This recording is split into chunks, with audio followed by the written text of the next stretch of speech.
Числону жаздык. Жазып бүттүкпү? Эми мага көңүл бурабыз. Дурус жана бурус бөлчөктүн биринчи бүгүнкү сабагыбыздын максатын айтып алалык, Биз дурус бөлчөктү жана бурус бөлчөктү үйрөнгөндө эмнеге келип жетебиз? Дурус жана бурус бөлчөктөрдү ажырата билебиз. Экөөнү кандай сандар экенин билебиз, Андан кийин окуучулар бөлчөк сандарды түшүнүшөт, бөлчөк сандарды түшүнөбүз, мурда дагы түшүнүгүбүз бар болчу, Андан кийин буруш бөлчөктү аралаш санга айландыра алабыз. Ушул биздин бүгүнкү сабагыбыздын максаты. Эми дурус бөлчөккө жана буруш бөлчөккө кандай сандар кирет? Мисалы, досканы карап атабызбы? Биздин дурус бөлчөктөр канча сандан турат эле? Бөлчөк негизи 2 сандан турат. Алымы жана бөлүмү. Эми дурус бөлчөктөр алымы бөлүмүнөн кичине болгон учурда болот экен. Эгерде 4төн 3 десек, бул кандай бөлчөк болот экен? Дурус бөлчөк болот экен. Эгерде алымы бөлүмүнө барабар же болбосо алымы бөлүмүнөн чоң болгон учур болсо, ал буруш бөлчөк болот экен. Мисалы, 4төн 4 же болбосо 4төн 5. 4төн 5 деп, Ылдыйдан өйдөнү карай окуйбуз, билесиңер, Эми мисал үчүн, могу жердеги сүрөткө көңүл бурсаңар, бардык аттардын каралары канча үлүшүн түзөт дейт. Биздин бүгүнкү темага байланыштуу. Канча ат турат бул жерде? 7 ат турат, Эми бизден сурап атат. Бардык аттардын каралары канча үлүшүн түзөт деп атат. 7ден 2. Демек бизде 2 кара ат бар экен. Бул 7 аттын экөөсү кара деген сөздү түшүндүрөт. Түшүндүкпү? Эми сандарды окуйбуз. Озеки кандай окулат бөлчөктөр дейт? Биринчи 8ден 5, 4төн 4, 3төн 2, 6дан 1, 6дан 10. Анвар? 7ден 7. Жаркынай? 15ден 8. Бизге мондай бөлчөктөр берилген дейт. Көрүнүп атабы? Эми ошол бөлчөктөрдү кандайдыр бир белгилери торго бөлгүлөө дейт. Кантип бөлөсүңөр? Дурус жана буруш бөлчөк кылып гана бөлөбүз, Ал кандай болот? Мисалы, 8ден 7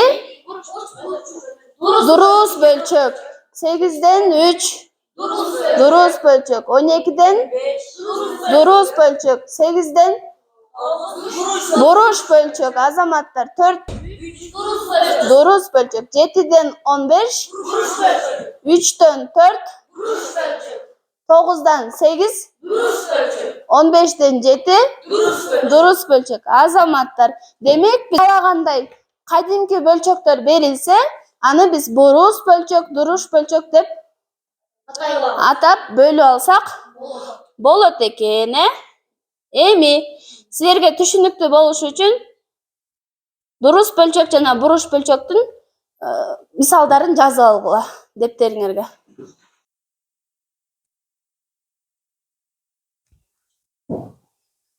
Жазып бүттүкпү?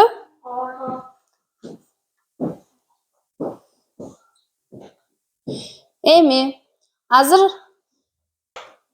бүттүкпү? Ручкаларды коебуз.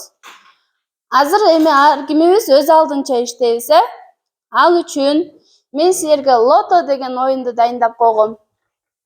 Лото дегенди билесиңер, Кандайдыр бир сан алып, ошого жооп бересиңер. Ал лотонун сандары мына могул жерде турат. Мен силерге лото аралаштырып чакырам, аласыңар, тил жакка барып ошол номерди аласыңар дагы суроого жооп бересиңер. Мен ал жакка дурус жана буруш бөлчөктөрдү жазып койдум. Силер аны карап, кандай бөлчөк экенин айтасыңар. Арасында везучий номер бар.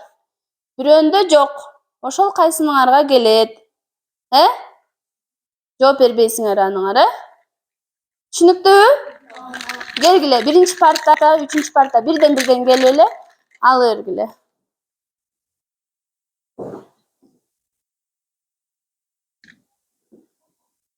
Кайсы сан келди?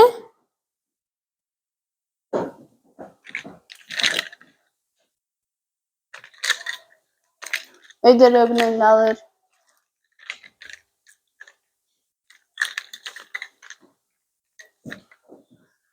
Demek Nurel'de yok ekeni.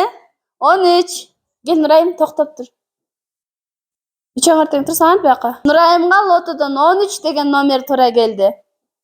Эми Нурайга 13-чү номерде кандай мисал бар экен? Окуйсуң? 6-дан 3. 6-дан 3, 3-төн 13. Кандай бөлчөктөр булар? Биринчи бөлчөгүн кандай бөлчөк? Дурус. 6-дан 3. Дурус бөлчөк дейт. Туурабы? Туура, Андан кийин 3-төн 13 буруч. Буруш бөлчөк. Туура. Отур. Эми силерге баалоо үчүн азыр эле айтып кое берейинчи. Бирден стикер берерим, силер өзүңөрдүн тобуңарга алып барып баскетболдун ишитке сала бересиңер, Меники 18-чи номер экен. Унда болсо 9-дан 3 деген сан бар экен. Бул деген дурус бөлчөк болот. 6-дан 5 деген бар экен. Бул деле дурус бөлчөк. Экөө тең дурус бөлчөк дейт. Туурабы? 6-дан 3 отуругу. Мына везучий номер 17 экен. Нурелге келген жок. Отур. Демек, мен айтып жаткан жанагы везучий номер жооп бербесе дагы 2 балл алат. Ошон үчүн бактылуу номер деп аталат. Келгиле андан кийинкине.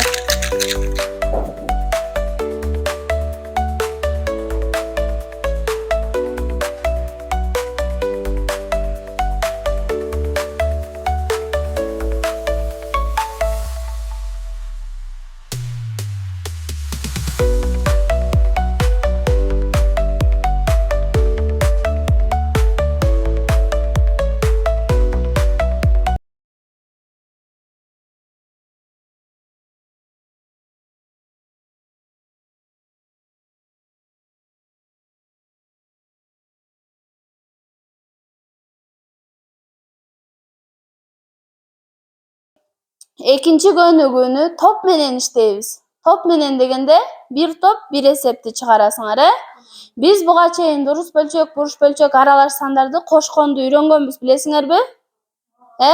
Кемиткенди үйрөнгөнбүз. Ошолго карата мисал берилет. Келгиле, ар бир топтон бирден келип ала бергиле. Экинчи тапшырмадагы упайлар. Мени карасаңар, могул жердеги упайларга 10-дук, анан 20-лык, анан 30-дук деп бөлүнүп турат, Бул ушундай эле өйдөлүгүнө жараша оор мисалдар. Мисал үчүн 10-дук бир аз жеңилирээк, 20 андан кичине оорураак, 30 андан кичине оорураак деген сыяктуу, Өзүңөрдүн шартыңарга карап алып жооп бергиле. Балл дагы ошого жараша берилет. Макулбу?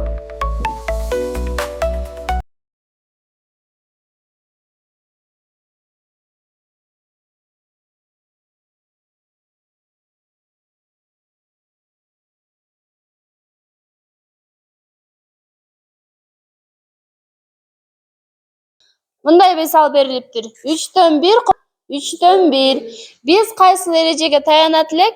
Бөлүмү бирдей болсо, бөлүмүнүн өзүн жазып, алымын кошуп же кемитип коебуз деген эрежеге таянабыз, Мисалы мындай болуптур. 3-төн 2. Туурабы? Туура. 1ге 1ди кошсок, 2. Бөлүмүбүз ошол бойдон калат өзгөрүүсүз. Демек, силердин эсебиңер туура болгондугу үчүн баскетболдун ишитиңерге 1 упай.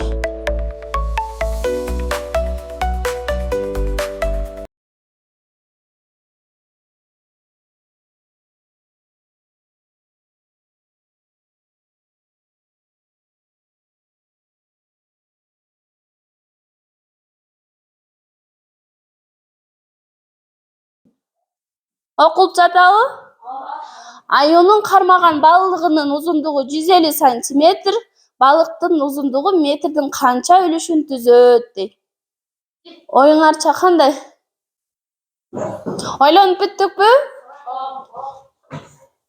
Кана, ким айтат жообун? 3-топтон Рысбек, 150 сантиметр дегенде 100 сантиметр 1 метрге барабы? Ошондо бул 1 метр ошо 1,5 метр болот. 100 сантиметрдин 150 сантиметрин тааптыр деген сөз. Демек биз метрга байланыштырып 100дөн 150 деп алдык дейсиңби жообун? Жообун көрөлүк. 100дөн 150 туура. Демек биз метрга байланыштырып 1 метрде 100 сантиметр болгондуктан 100дөн 150 деп алдык. Түшүнүктүүбү? Демек балдар, бул мисал түшүнүктүү болду, Беттерге жаздык, түшүнүп алдык. Эми сабагыбызды жыйынтыктайбыз. Бүгүн кайсыл теманы өттүк?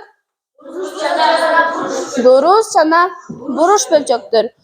Ушул теманы бышыктоо үчүн доскага силерге бөлчөктөр чыкты. Көрүнүп атасыңарбы? Ушул грузовикке дурус бөлчөктөрдү жүктөп беребиз дейт. Дурус бөлчөктөр кайсылар жүктөп беребиз? Дурус бөлчөктөр. 5'ten 3. 5'ten 3. 2'den 1. 18'den 4. 11'den 4. 21'den 14. 2'den 14. Туура. Жүктөдүк, Демек силер дурус бөлчөктү түшүнүп турсуңар. Эми буруш бөлчөктү поездге жүктөп беребиз. 12'den 13. 18. Şu şaşpagıla. 18'den 18, 9'dan 9. 2'den 5. 11'den 3. 2'den 9. 4'den 7. 9'dan 5. Ушул буруш бөлчөктөрдү поездге жүктөйбүз. Түшүнүктүү болдубу? Эми бүгүнкү сабакты жыйынтыктап, биз алган топтогу балдарды эсептейлик, Өзүңөр эле санайсыңарбы? Мен силерге берген смайликтерди санагыла. Ооба, смайликтерди. Мону кошосуңар да силер. Могу экөөнү. Биринчи топто 6 балл. Экинчи топто 5 балл. Туура санадым, 6 балл экен. Булут менен кошо, Биринчи топто